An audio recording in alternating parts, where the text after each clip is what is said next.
na nekom patološkom obliku komuniciranja. Umjetnost je uvijek neka štaka, neka zamjena za normalan i srećan život. A nuspojave koje idu uz to, znam, rekli ste mi da vam i žena gleda emisiju, međutim, nuspojave su i žene. Dugonoge, da.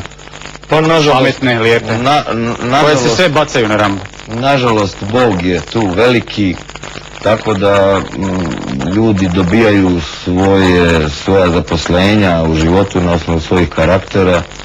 Ja mislim da stidljivijeg čovjeka od mene nema što se tiče muško-ženskih odnosa i da mi je zapravo upravo to trebalo. Da dovedem sebe u situaciju da mi se divi jedna horda djevojaka da bi na kraju uspio ja da smognem hrabrost i da se sa jednom upustim u toliku količinu intime da na kraju napravimo i djecu i tako dalje. Inače da vodoinstalater, na primjer, siguran sam, i poštar, da imaju mnogo rafiniranije i veće seksualno iskustvo nego ja.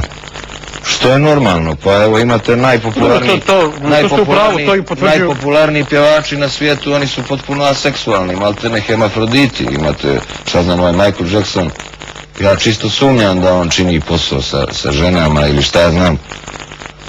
Čujem da i Elton John isto tako, koji zaista u njegovoj popularnosti i kvalitetu ne može da se govori muzičkom, da isto tako nije uživao u slavi na taj način kod žena, jel?